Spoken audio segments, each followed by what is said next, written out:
ایک دفعہ کا ذکر ہے، کسی بادشاہ نے شکار پر جانے کا ارادہ کیا۔ اس نے اپنے وزیروں، مشیروں اور نوکروں کو شکار پر چلنے کے لیے کہا۔ سب تیار ہو کر بادشاہ کے ساتھ جنگل کی طرف روانہ ہوئے۔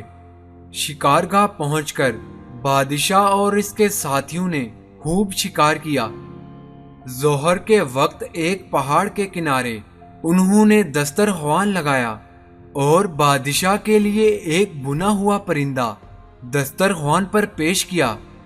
ابھی بادشاہ نے پرندے کی طرف ہاتھ نہیں بڑھایا تھا کہ اچانک ایک باز آیا اور اس نے جپٹا مارا اور بادشاہ کا بنا ہوا پرندہ لے کر اڑ گیا۔ بادشاہ نے ساتھیوں سے کہا کہ وہ تیز رفتار گھوڑوں پر بیٹھیں اور دیکھیں کہ یہ پرندہ کہاں اترتا ہے۔ چنانچہ بادشاہ اور اس کے ساتھی گھوڑوں پر سوار ہوئے۔ ان کی نگاہیں باز پر جمی ہوئی تھیں۔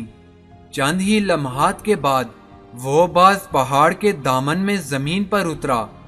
بادشاہ اور اس کے ساتھی گھوڑے دوڑا کر پہنچے تو وہاں انہوں نے ایک عجیب منظر دیکھا۔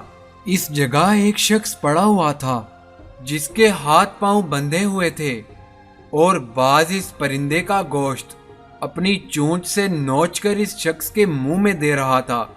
جیسے ہی پرندے کا گوشت ختم ہوا تو باز اڑ کر کسی قریبی جھیل یا تالاب سے چونچ میں پانی بھر کر لایا اور اس شخص کے منہ میں وہ پانی انڈیلا۔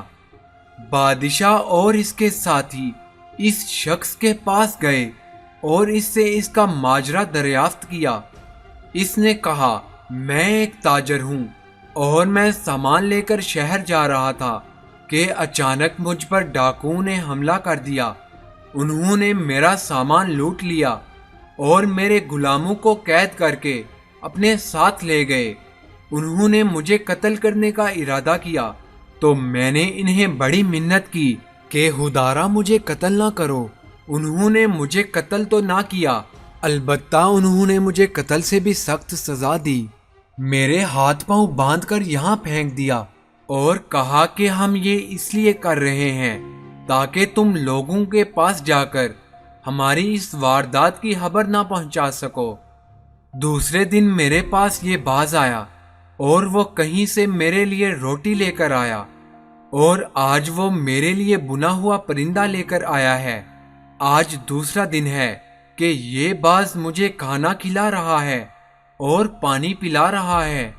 جب بادشاہ نے یہ داستان سنی تو وہ سخت متاثر ہوا اور اس نے کہا، اللہ اتنا بڑا مہربان ہے کہ اس نے ہاتھ پاؤں بندھے ہوئے شخص کو بھی رزق و روزی سے محروم کرنا پسند نہیں کیا، لیکن ہم کتنے نالائق ہیں کہ اپنے اتنے بڑے مہربان خدا کو بھولے ہوئے ہیں۔